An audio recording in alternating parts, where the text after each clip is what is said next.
টি-20 বিশ্বকাপ শুরুর মাসখানেক আগে স্বাগতিক ভারতে যাওয়া নিয়ে নিরাপত্তা শঙ্কায় বাংলাদেশ।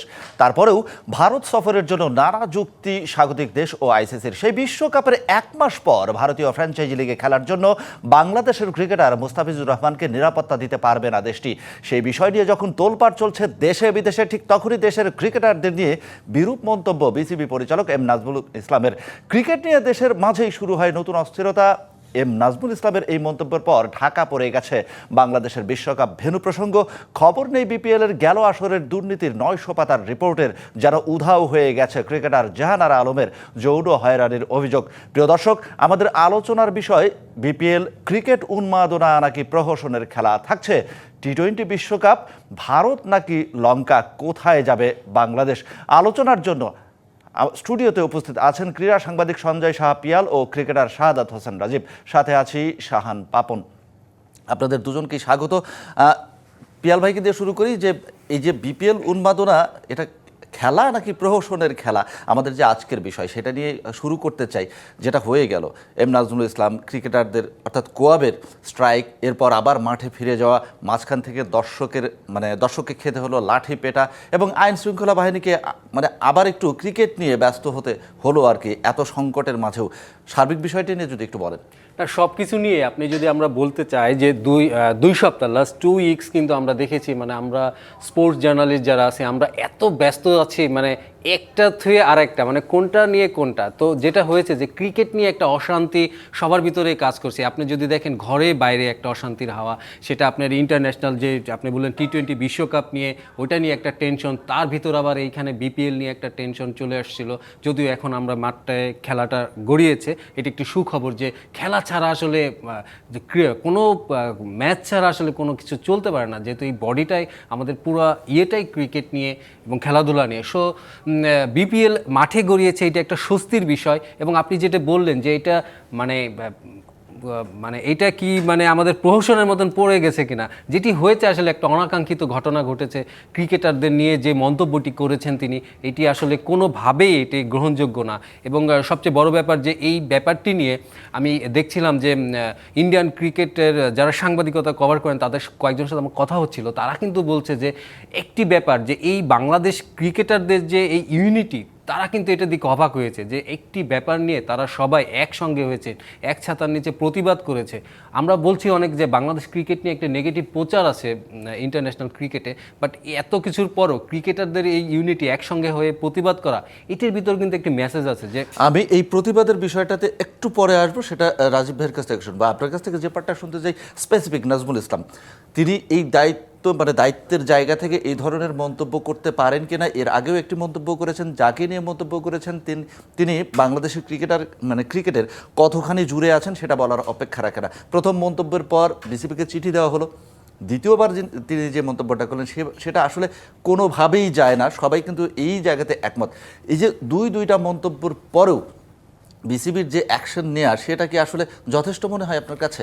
না, সেটা নিয়েই তো সমস্যা। আপনি দেখেন একটি লোক, তাকে বলা হচ্ছে যে তিনি ক্রিকেটাররা কালকে রাত্রে পর্যন্ত, কালকে সন্ধ্যায় যে মিটিংটা হয়েছিল ওভার ফোন বিসিবি প্রধানের সঙ্গে, আমিনুল ইসলাম বুলবুলের সঙ্গে ক্রিকেটারদের যে কথা হয়েছিল, সেখানে কিন্তু তারা ক্রিকেটাররা দাবি তুলেছিলেন যে এই বোর্ড পরিচালক যিনি এম নাজমুল ইসলাম, যিনি কথাগুলো বলেছেন সবার সামনে, মিডিয়ার সামনে, তাকে ক্ষমাও চেতে হবে মিডিয়ার সামনে। তখন কিন্তু তাদের বলা হয়েছিল এমন একটি কথা যে তিনি অনেক সম্মানীয় ব্যক্তি, তিনি সবার সামনে এটা করতে পারেন না। একটি লোককে আপনি সম্মানীয় বলছেন, যে লোকটি কিনা মানুষকে সম্মান দিতে পারে না, তো এটা কিভাবে হয়?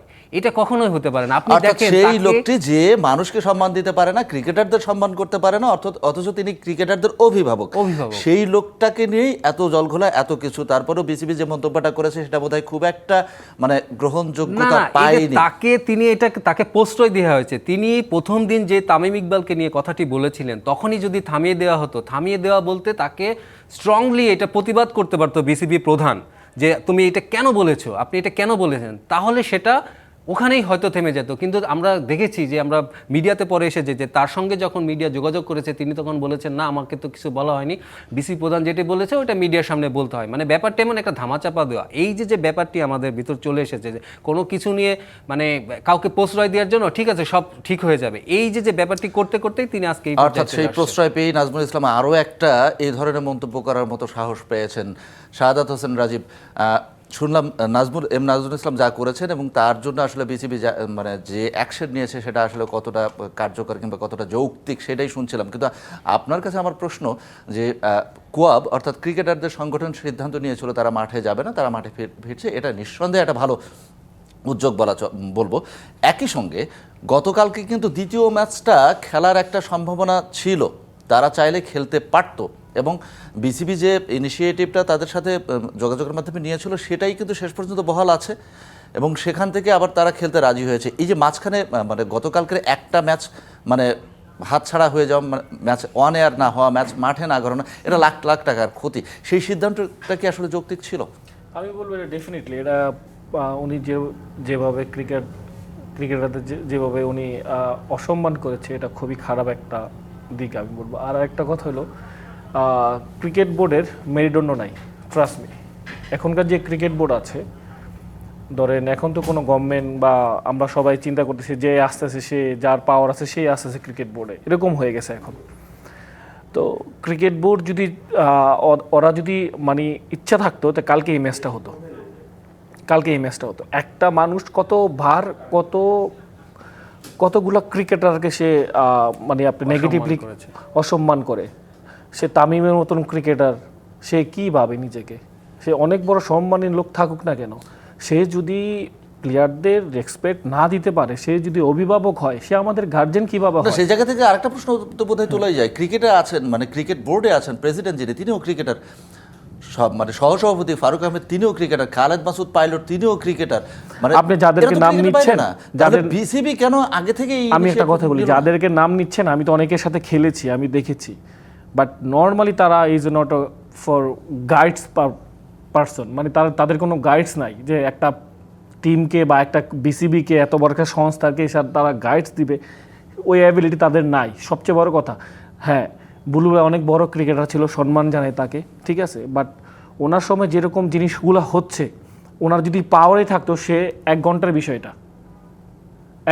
বিষয় ছিল যে সবার একসাথে মিলে, ঠিক আছে, ওনাকে বসানো উচিত ছিল, নাজমুল যে আছে ওনাকেও বসানো উচিত ছিল, কোয়াবের সব ক্রিকেটার আসতো, আমরাও যেতাম ওইখানে, একটা মিটিং হইতো, তারপরে সে কি বলছে না বলছে একটা সরি বলে দিত। সে তো এইভাবে বলতে পারে না। আজকে যদি সাপোজ তার ছেলে আছে, তার মেয়ে আছে, ডেফিনেটলি আছে, তারা যদি পরীক্ষা পাস না করতে পারে, ভালো রেজাল্ট না করতে পারে, তা যা ইনভেস্ট করছে তা কি সব চাবে? এটা প্রশ্ন কিভাবে আসে একটা মানুষকে? সে আবার বলতেছে আমরা এত কিছু করছি। আরে আপনারা কয়জনও চিনে? আজকে ক্রিকেটের জন্য বাংলাদেশকে সবাই চিনে। আমার এটা হলো মানে আমি নিজে দেখেছি 2004-এর কথা, আমি যখন আমি ন্যাশনাল টিমে ঢুকি তখন আমাদের বাটা স্পন্সর ছিল এখানে, বাটা স্পন্সর। তো আমরা ইংল্যান্ডে গেছি একটা ট্যুরে, আমার এখনও মনে আছে এটা। তো ইংল্যান্ডে যাওয়ার পর একটা শপিং মলে ঢুকছি আমরা, তখন কিছু মহিলারা ছেলেরা বলতেছে যে তোমরা কি এখানকার বাটার কোনো সেলসম্যান? সিরিয়াসলি? আমি বলছি না, আমরা সেলসম্যান, আমরা বাংলাদেশ ক্রিকেট টিম। ও আচ্ছা আচ্ছা, তোমরা মনে হয় এখানে খেলতে আসছো, টেস্ট খেলা না? রাইট, সরি আমার বলতেছে এরকম। তো দেখেন, আপনি বাংলাদেশকে চিনতো না ওই সময়, আজকে বাংলাদেশকে সবাই চিনে। কার মাধ্যমে চিনে? ঠিক আছে, আমাদের বাংলাদেশে অনেক কিছু আছে এখানে, ঠিক আছে, আমাদের মুক্তিযুদ্ধ যারা ফ্রিডম ফাইটার ছিল তাদের জন্য চিনে, বাট তারপরে যদি কেউ চিনতে পারে সেটা বাংলাদেশ ক্রিকেটের জন্য চিনে। তো আপনি একটা ক্রিকেটার যখনই বাইরে যায় তখনই করলাম নর্মালি ওর 100% দেওয়ার ট্রাইটাই করে। অনেকে বলে যে আমরা ওয়ার্ল্ড কাপ জিতি নাই। আরে ভাই, ওয়ার্ল্ড কাপ খেলি কতদিন আমরা? ইংল্যান্ডের মতন জায়গায় কত বছর পরে ওয়ার্ল্ড কাপ জিতছে, ওনার কোনো আইডিয়া আছে? ঠিক আছে, সে একটা কথা বলছে যে হ্যাঁ প্লেয়ারদের পারফরমেন্স অনুযায়ী টাকা দেওয়া উচিত। ঠিক আছে, পারফরমেন্স অনুযায়ী আপনি টাকা দিচ্ছেন, আপনি সবচেয়ে হাইস্ট পেমেন্ট কে পায়? তাসকিন পায়। তাসকিন সবচেয়ে ভালো পারফর্ম করতে, সেই কারণে তাসকিন পাচ্ছে। কয় টাকা দিচ্ছেন তাকে? এখনকার সময় যদি আপনি চিন্তা করেন, আগের সময় আর এখনকার সময়, আগে 1 লাখ টাকা, এখন 10 লাখ টাকা, ইজ ভেরি সেম না, তাই না? সিমিলার এটা। তো আপনি এর থেকে তো বেশি দিচ্ছেন না একটা ক্রিকেটার আপনি আইসা ওপেনলি একটা পুরা, আপনি not only for cricket board, পুরা জাতিকে আপনি অসম্মান করছেন। সবচেয়ে বড় কথা, আমাদের সবচেয়ে বড় ইস্যু ছিল এখন আমরা ইন্ডিয়া যাব না ওয়ার্ল্ড কাপ খেলতে, কারণ একটা ক্রিকেটার তারা নিরাপত্তা দিতে পারছে না। তাহলে এত ক্রিকেটার পুরো দলকে, তাহলে নর্মালি কোভিডে যেরকম ছিল, তাহলে আপনার ওই সময় আপনার হোটেল কোয়ারেন্টাইন হিসাবে কি করতে হবে তাদের। এই প্রসঙ্গটাতেও আমরা আসবো। পিয়াল ভাইয়ের কাছে আরও একবার যেতে চাই, সেটা হচ্ছে যে বিপিএল নিয়ে, যেটা আমরা আসলে শিরোনামে রেখেছি। বিপিএল আসলে প্রহসনের খেলা। আসলে আপনি যদি হিসাব করে দেখেন লাস্ট কবে বিতর্ক মুক্ত বিপিএল দেখেছিলেন, সেটা কি আপনার মনে পড়ে? না না, বিপিএল আপনি সেটাই বললেন, বিপিএল এর দলগুলোর নাম মুখস্থ করতে করতে আসলে মিডিয়ার আমাদের প্রায় 7-8 দিন লেগে যায়। মানে এক এক সিজনে এক এক রকম নামে তারা আবির্ভূত হয়, এটাই প্রথম ইয়ে। মানে আপনি দেখেন বিপিএল সব কিছুর পরে বিপিএল তো আমাদেরই টুর্নামেন্ট, একটা ঘরোয়া টুর্নামেন্ট এবং সবচেয়ে আকর্ষণীয় টুর্নামেন্ট। এখানে ক্রিকেটাররা আসে, ভালো পয়সা ইয়ে হয়, সব কিছু মিলে কিন্তু বিপিএলটাকে আমাদের রক্ষা করতে হবে। বাট এইটা যেভাবে হচ্ছে প্রত্যেক সিজনে এক একবার এক এক রকম নিয়ম হচ্ছে, এক এক রকম ফ্রাঞ্চাইজি মালিক আসছে, এইভাবে স্টেবল হয় না কোনো কিছু।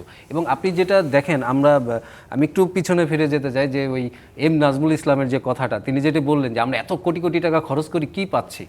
আরে কোটি কোটি টাকা খরচ করে যদি কোনো কিছু করা যেত তাহলে তো আমেরিকা ক্রিকেটে সবচেয়ে মানে ইনভেস্ট করে সবচেয়ে ওয়ার্ল্ড কাপটা নিয়ে আসতো, প্রত্যেক ওয়ার্ল্ড কাপে তারা জিততো। টাকা দিয়ে কিন্তু সব কিছু হয় না। আমরা এই 25 বছর কি 26 বছর যে আমরা এই আমাদের ক্রিকেট কালচারটা আমরা টিকে রাখতে পেরেছি, এটাই তো বড় ব্যাপার। আপনি কেনিয়া তো হারিয়ে গেছে। আরেকটা কথা অ্যাড করেন, সেটা হলো তামিম কলাম ডেফিনেটলি একটা কথা বলেছিল যে আইসিসি থেকে হলো আমরা একটা ভালো অ্যামাউন্ট পাই, এখন হয়তো বা কম পাই, 15% পাই। আগে আপনার 80 এরকমই ছিল যখন আমরা খেলেছি, এখন প্রায় 60-65। তো উনি বললো যে আমরা যদি আইসিসি থেকে আমরা কোনো কিছুই পাই না, তাহলে আমাদের এই টাকাগুলা এই বোর্ডকে গভর্নমেন্ট চালাচ্ছে না, অবশ্যই না। এটাগুলো আসতে কোথা থেকে, এবং কোথা থেকে আসতেছে? প্লেয়ার দিয়ে তো আজকে ক্রিকেট বোর্ড, উনি বলে যে ক্রিকেট বোর্ড যদি না থাকে, আরে ভাই ক্রিকেট বোর্ড আজকে প্লেয়ার না থাকলে তুই ক্রিকেট বোর্ডে কি করবি?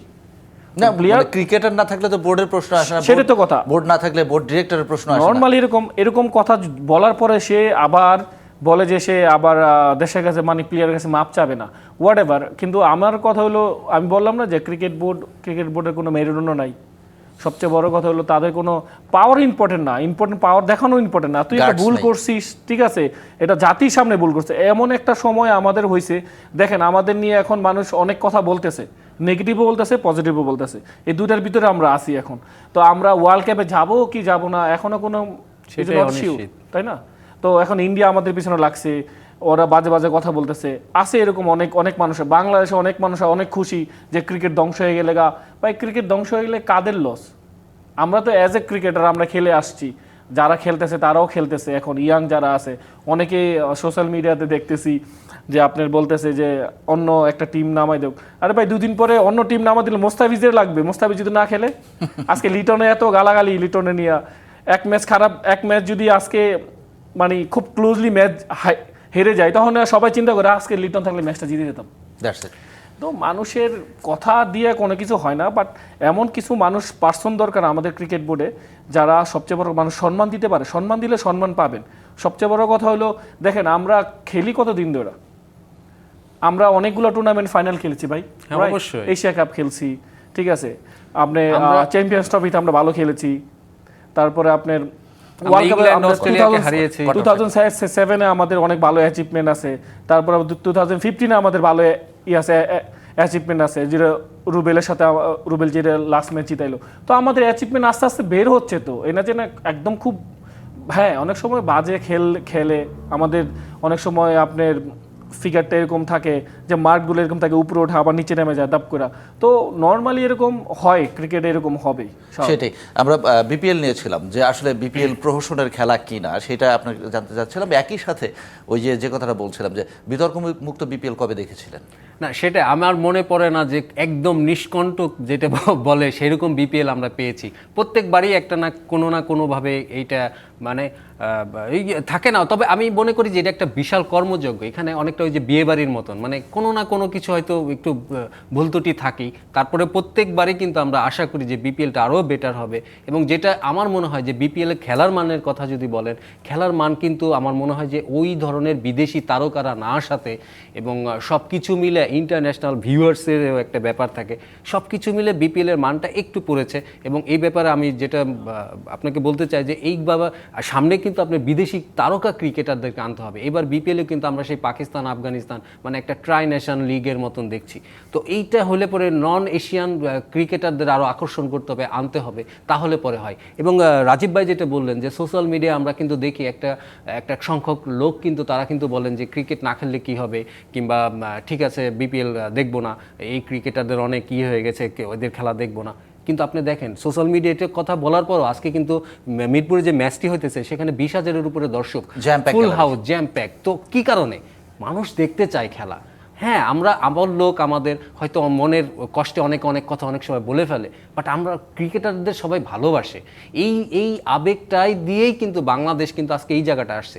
এটা যদি না থাকতো, আমাদের কিন্তু মার্কেট অত বড় না, তারপরেও কিন্তু ক্রিকেটটা যে জায়গাটায় এসছে এটা আমাদের একটা প্রাইডের জায়গা। এই জায়গাটা মানুষ বলে হয়তো অনেক সময় অনেক রাগের চোটে, কিন্তু দায়িত্বশীল জায়গার থেকে এটা কখনোই বলা উচিত না। তারপরেও ক্রিকেটটাকে মানুষ ভালোবাসে, দেখতে আসে খেলা, এটা হবে। এবং দর্শকের ভালোবাসার জন্য ক্রিকেট বেঁচে আছে। খুব ছোট্ট করে একটা প্রশ্নের উত্তর দেবো, তার আগে যেটা বলতে চাই, বিরতির ওপারে গিয়ে যে উত্তরটা শুনবো, যে আমরা আইপিএল নিয়ে তো এক্সাম্পল দিই, আইপিএলে প্রত্যেক বছরে কোনো না কোনো ক্রিকেটার আসে এবং একাধিক ক্রিকেটার আসে, যেটা নিয়ে আসলে তারা তাদের টি-20 দলটা সাজায়। আমরা কি কখনো এই মানের ক্রিকেটার পেয়েছি বিপিএল থেকে যারা আসলে জাতীয় দলকে সমৃদ্ধ করে? এটা বিরতির পরে এই উত্তরটা নেবো। তার আগে যেটা বলতে চাই, এই যে ক্রিকেটাররা মাঠে ফিরে গেল, দর্শকরা আবারও মাঠে আসলো, লাঠি পেটা খাওয়ার পরেও মিরপুরে 25,000 দর্শক, বিষয়টাকে কেমন করে দেখছেন? খুব ছোট্ট করে উত্তরটা দেবেন। না, এটা আমাদের জন্য অনেক বড় একটা প্লাস পয়েন্ট।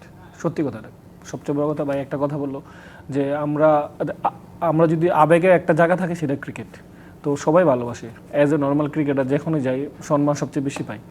তো আগে খেলেছি আর এখন খেলি what ever, but as a cricketer যখনই দেখে তারা বেশি সম্মান করে, বেশি মানে তাদের ভালোবাসা প্রকাশ করে। আর ভালোবাসা আশা থেকে ভালোবাসাটা অভিমান আছে, সবচেয়ে- অভিযোগ নাই। হ্যাঁ, সবচেয়ে বড় কথা আমি কি করেছি না করেছি খালি বলে ভাই সেদিনের বলটা আপনার এখনো মনে পড়ে। তো এটা না অনেক অনেক বড় একটা প্রাউড, এই জিনিসটা সিরিয়াসলি একটা পাওয়া। অর্থাৎ মানে ক্রিকেট বাঁচিয়ে রাখতে হলে ক্রিকেটারদেরকে বাঁচিয়ে রাখতে হবে, একই সাথে দর্শকদেরকেও সম্মান করতে হবে, Definitely. দর্শকদেরকেও সম্পৃক্ত করতে হবে। আমরা একটা বিরতি নেব, তারপরে এসে আলোচনা করব। দর্শক, সময় হলো একটা বিরতি নেবার, ফিরছি একটু পর, সঙ্গেই থাকুন। স্বাগত আরও একবার খেলা আড্ডায়, সাথে আছি শাহান পাবন এবং আমাদের সাথে যথারীতি আছেন সঞ্জয় সাহা পিয়াল এবং শাহাদাত হোসেন রাজীব। রাজীব ভাই, যে প্রশ্নটা রেখে গিয়েছিলাম, যে প্রত্যেক বছর আইপিএল দিয়ে আমরা যেহেতু উদাহরণ দিই সব কিছুর, আইপিএলের মানে সিজন শেষে এমন কিছু ক্রিকেটার পায় ভারত, যেটা দিয়ে আসলে তারা পরবর্তীতে টি-20-তে ফাইট করে এবং বিশ্বকে শাসন করার মতো একটা পর্যায়ে চলে যায়। আমাদের বিপিএল থেকে আমরা প্রত্যেকটা আসর শেষে কয়জন করে ক্রিকেটার পাই? আমার মনে হয় না একজনও ভাই। এটার কারণ কি? এটা কারণ হলো আপনার সবচেয়ে বড় কথা হলো যে হার্ড হিটিং, যেটা টি-20-তে যেরকম আপনার হার্ড হিটার লাগে। হ্যাঁ, তো ওই সব প্লেয়ার হয়তো বা বিপিএলে সার্ভাইভ করতে পারে, বাট ইন্টারন্যাশনাল লিগে পারে না। আর সবচেয়ে বড় কথা আরেকটা জিনিস আছে, অ্যাজ এ ক্রিকেটার হিসাবে আমি বলবো এক্সপিরিয়েন্সের দিকে। তো যখনই ওরা ওইখানে সুযোগটা পায়, ডেফিনেটলি ইন্টারন্যাশনাল ম্যাচগুলোতে আপনার মানে অনেক টাফ থাকে। টাফ এই কারণে wicket better, fast bowling better, আর সবচেয়ে বড় কথা হলো মেন্টালি অনেক স্ট্রং থাকতে হয়। তো একটা ম্যাচ খারাপ খেলে নেক্সট ম্যাচ আর সুযোগ দেওয়া হয় না। তো এটার জন্য একটা হতে পারে। আর আমাদের বিপিএলগুলো বলেন আর আইপিএলগুলো বলেন, তো আমাদের বিপিএল আর আইপিএল মানে 1000 টাইম আছে, তফাৎ আছে এখানে। সবচেয়ে বড় কথা এনভায়রনমেন্ট বলেন, ওদের প্লেয়ারদের বলেন, বাইরের প্লেয়ারগুলো আনা, ঠিক আছে, কারণ ওরা অনেক টাকা খরচ করে। আর সবচেয়ে বড় কথা হলো এটা যে ওরা ওয়ার্ল্ডের বেস্ট প্লেয়ার, মানে ধরেন ফাস্ট বোলার, ব্যাটসম্যান, এগুলো নিয়ে আসে রিজন অফ ওদের সাথে খেলানোর পরে একটা সময় ওদের স্কিলটা অনেক হাই হয়ে যায়। তো আমাদের এই জিনিসগুলো এরকম পাবেল বা যেটা বলতেছিল যে আমাদের বিপিএল যদি বেস্ট বিপিএল যদি দেখেন, আমি এখনও দেখি না, আমি অনেকগুলো বিপিএল খেলেছি। একটা সময় ছিল 2012 থেকে যখন বিপিএল ফার্স্ট স্টার্ট হয়, তখন অনেকগুলো প্লেয়ার আসছিল, ঠিক আছে, অনেকগুলো প্লেয়ার আমি অনেকের সাথে খেলেছি। হার্শাল গিল ছিল, ক্রিস গেল ছিল, রাসেল ছিল, তখন তো পোলার্ড ছিল, ম্যাককালাম আসতো। হ্যাঁ, তো ওই সময়টা না প্লেয়ারগুলো বের হয়েছে, সাকিব আল হাসান, মুশফিক, তামিম, রিয়াদ ভাই, এগুলো এমনি বের হয়ে নাই। একটা সময় এরকম অর্গানাইজার ছিল ক্রিকেট বোর্ডে, এই কারণে আসছে। বাট এখন দেখেন নর্মালি আমরা কেমন হই, দিন যত যায় তত মানুষ উপরে ওঠে আর আমাদের ক্রিকেট বোর্ড নিচে নামতেছে। তো এটা দেখতে হবে যে ক্রিকেট বোর্ডের মেরুদণ্ড সিরিয়াসলি নাই এখন। আর সবচেয়ে বড় কথা হলো ক্রিকেট বোর্ডকে আপনার একটা স্ট্রং পার্সন একজন লাগবে যে ক্রিকেট বোর্ডটাকে চালাইতে পারে। এক্স্যাক্টলি, ঠিক আছে। তো আপনার কোনো একটা এক্স ক্রিকেটার আসলো, ও ইয়াং ক্রিকেটার, এই কারণে আপনি ওরে কোনোভাবে কোনো সুযোগ দিচ্ছেন না, এটা রং। কারণ ওর প্ল্যানে কি আছে এটা আপনি কেউ জানেন না। এবং modern plan, right, exclusive plan. হ্যাঁ, ও ইন্টারন্যাশনাল ক্রিকেট খেলেছে এবং he is a number 1 batsman is our country. ও সারা জীবন থাকবে, ঠিক আছে, ও যদি চায় একটা সংস্থা ও ঠিক করবে, আর ও যদি চায় যে আমি ক্রিকেটটাকে আমি নিয়ে কাজ করব, তাহলে ওয়াই নট, ওর সুযোগ দেওয়া উচিত। সেটাই। পিয়াল ভাই, আপনাকে যেখানে রেখেছিলাম বিপিএল প্রসঙ্গে রেখেছিলাম, বিপিএল প্রসঙ্গে যদি কথা বলতে চাই, প্রত্যেক বিপিএলে কোনো না কোনো মানে বিতর্ক হয় এবং সেই বিতর্ক দিয়ে বিপিএল আসলে শেষ হয়, এবং সেখানে থেকে কর্তারা যেটা বলেন যে আগামী বিপিএল আমরা ভুল ত্রুটি শুধরে আবার নতুন করে শুরু করব, এর চেয়ে ভালো বিপিএল করব। এই বিপিএল নিয়ে কথা বলতে চাই যে কিছুদিন আগেই যে প্রসঙ্গটা উঠেছিল যে একটা ফ্র্যাঞ্চাইজির ওনার থেকে শুরু করে নিয়ে ক্রিকেটার প্রায় 30টার মতো মোবাইল ফোন জব্দ করেছে বিসিবির যে ইন্টিগ্রিটি টিম আছে তারা জব্দ করেছে। এবং এই যে বিষয়গুলো শুধু এইটা না, এর সাথে চাপা পড়ে গেছে জাহানারা প্রসঙ্গ, চাপা পড়ে গেছে গেল বিপিএলের 900 পাতার সেই রিপোর্টের প্রসঙ্গ, যেখান থেকে 8-9 জন ক্রিকেটার যারা হচ্ছে মানে ঘরোয়া লিগের প্রথম সারির 8-9 জন ক্রিকেটার অংশ নিতে পারেনি এবারের বিপিএলে। এই সবগুলো ইস্যু চাপা দিয়েছেন এম নাজমুল ইসলাম। আমি যদি এইটা বলতে চাই আপনার সাথে, আমি মানে আপনি আমার সাথে একমত হবেন কিনা? না, আমি অ্যাজ এ নিউজ ম্যান এবং আমরা মিডিয়া হিসাবে আমাদের কি হয় আপনি খেয়াল করবেন, আপনি বুঝতে পারবেন ব্যাপারটা। সেটা আপনি যদি যেটা বললেন যে একটার পর একটা ঘটনা এসে যায়, আমরা ওইটার পিছনেই এবং পিছনেরগুলো চাপা পড়ে যায়। এবং এইটাও কিন্তু বিসিবি খুব ভালোভাবে জানে। তারা যেটা চিন্তা করে যে ঠিক আছে মিডিয়া কিছুদিন চিৎকার করবে, তারপরে টায়ার্ড হয়ে যাবে, তারপরে ভুলে যাবে, এবং এটাই হচ্ছে।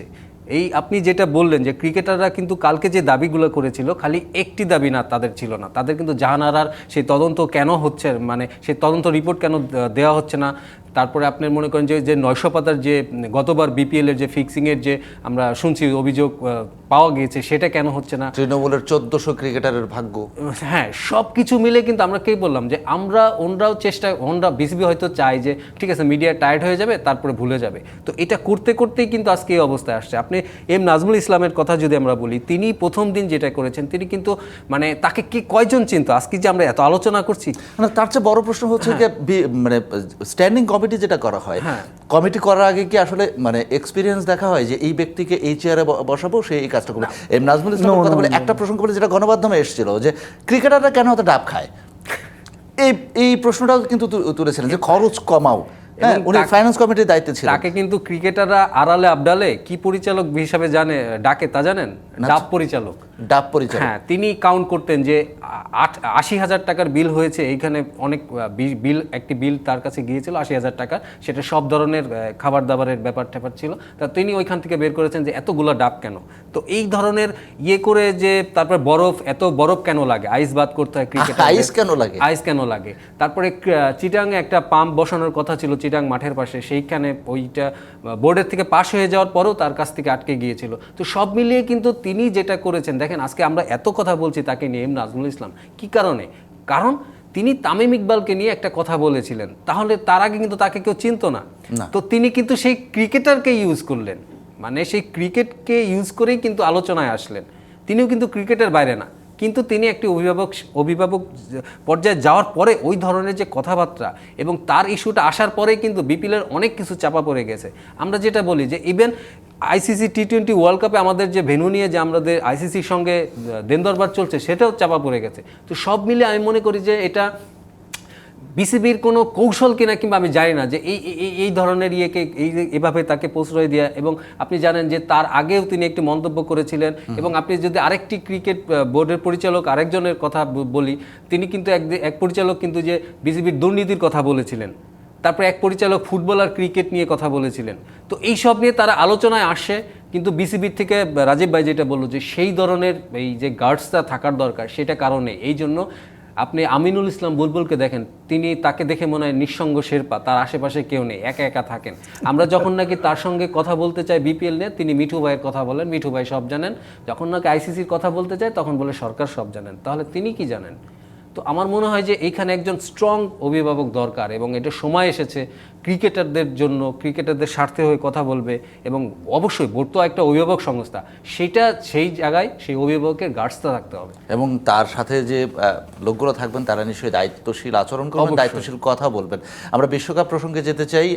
রাজীব ভাই, যেটা আপনি নিশ্চয়ই জানেন যে আগামীকালকেই আইসিসির একটা প্রতিনিধি দল আসছে বাংলাদেশের সাথে দর কষাকষির জন্য। ভারতে বাংলাদেশ গিয়ে বিশ্বকাপ খেলবে কি খেলবে না, এবং রাজি করানোর চেষ্টাও বোধহয় করানো হবে।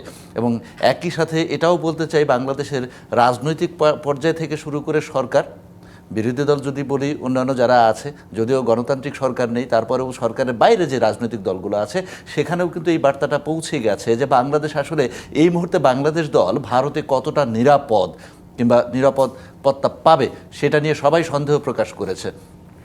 অ্যাজ এ ক্রিকেটার আপনার কি মনে হয়? আপনি নিশ্চয়ই বিচার বিশ্লেষণ করে দেখেছেন যে ভারতে এই মুহূর্তে বাংলাদেশ দলের জন্য নিরাপত্তা কতটুকু কিংবা কতটা নিরাপত্তা দিতে পারবে তারা? আমার মতে 10% নিরাপত্তা নাই এখানে। রিজন অফ আপনার ওইখানে যে উগ্রপন্থী যারা আছে হিন্দু, নর্মালি কলম ইন্ডিয়াতে আপনি যেখানে যাবেন সেখানে হিন্দু পাবেন। আমাদের যেরকম মুসলিম, ওইখানে মুসলমান সংখ্যা অনেক বেশি, বাট ইন্ডিয়াতে আমিও খেলেছি। তো ওরা বাংলাদেশ কেন ইসলামের মানে মুসলমান কোনো ছেলে দেখলেই ওদের প্রতি একটু আগাবে। আর একটা কথা হলো শুনেন, আমি অনেক ট্যুর করেছি লাইফে, অনেকগুলো ওয়ার্ল্ড কাপ খেলেছি। তো এক্সপিরিয়েন্সটা এরকম যে ওয়ার্ল্ড কাপের সময় কি হয় যে যেমন একটা গ্রাম, সাপোজ ওই গ্রামটাকে সুন্দর করে ফেলে, রোড থাকে, ওই গ্রামে যদি রোডও যদি খারাপ থাকে মানে ওটারও সংস্কার করে ফেলে। তো এরকম একটা থাকে ওয়ার্ল্ড কাপের জন্য, এনভায়রনমেন্ট থাকে। তো আপনি ওইখানে যদি আপনি পাঠান, সাপোজ আমি তো কোনো নিরাপত্তা দেখতেছি না যে ওইখানে আপনার not a single person chance ওইখানে আপনার যাওয়ার। আমার মতো ওইখানে যাওয়া উচিতই না। ওইখান থেকে বেটার শ্রীলঙ্কা, অনেক বেটার। ওরা মানে মানুষদের কিভাবে আপ্যায়ন করতে হয় ওরা সেটা ভালো মতন জানে। ইন্ডিয়া থেকে বেটার শ্রীলঙ্কা। তো আপনার একটা টিম যখন যাবে, তো টিম সারাক্ষণ তো আর খেলা থাকবে না ভাই, কেউ না কেউ তো বের হবে, খাওয়ার জন্য বের হবে। 5 স্টার হোটেলতে বসে সবসময় খেতে পারবেন না। আর 5 স্টার হোটেলে গিয়ে আপনি কী খাবেন? মানুষের অনেক চিন্তা থাকে, ভাই 5 স্টার হোটেলে খান। তার চেয়েও বড় কথা, মাইন্ড ক্রিয়েশনের জন্য আপনাকে তো বাইরে যেতে হবে। নর্মালি এরকম আপনার যেতে হয়। আপনি আইল্যান্ড টিম মাস্টাররা ঘুরে নেয়, সব জায়গায় গেছে না, দেখছে না কালচারটা এরকম। তো আমরা তো ইন্ডিয়াতে নতুন যাই না, তারপরও তো মানে ডেভারেট মানুষের চেঞ্জ হয়, মানুষের মাইন্ড চেঞ্জ হয়, ঘুরতে যায়, বের হয়, ফ্যামিলির সাথে বের হয় বা ফ্রেন্ড থাকে এরকম। তো ওই সিচুয়েশনটা তো নাই এখন, তাই না? ওই সিচুয়েশন যদি থাকে, ওরকম যদি তারা দিতে পারে তাহলে ডিফারেন্ট কেস। কারণ এটা যদি তারা পারতো তাহলে প্রথম থেকেই হইতো, দামাচাপা দিয়ে রাখতে পারতো যে ঠিক আছে, ইটস ওকে, ওইটা হয়েছে। একটা হিন্দু এখানে মারা গেছে, হিন্দুটা কেন মারা গেছে এটা কেউ জানে না? মারা গেছে সেটাই হচ্ছে হ্যাঁ, এটাই সবচেয়ে বড় কথা। এরকম মুসলমান অনেক মারা যাচ্ছে ওইখানে, অনেক ছেলেকে মারতেছে, অনেক মেয়েকে রেপ করতেছে ওইখানে। সো ওটা নিয়ে কোনোদিন কে একটা কথা বলে নাই। তো সবচেয়ে বড় কথা হলো এটা নর্মালি এটা ওইখানকার কোনো বিষয় নয়। এই যে আমি পার্সোনালি বলবো এটা রাজনৈতিক বিষয়। ওইখানে যে আছে সেই করতেছে এগুলা, এটা পুরো রাজনৈতিক। যে বাংলাদেশ কিভাবে পঙ্গু করা যায়, যে কিভাবে ক্রিকেট, এখন তো রাজনীতিটা খারাপ হয়ে গেছে। এখন রাজনীতিতে সে একটা চলে গেছে। সত্যি কথা যেটা মন থেকে বললাম, যেটা আমি অ্যাজ এ মানে ধরেন নর্মাল পার্সন হিসাবে আমি বলছি, আমিও তো একজন দেশের নাগরিক, তো আমিও তো জানি কিছু না কিছু।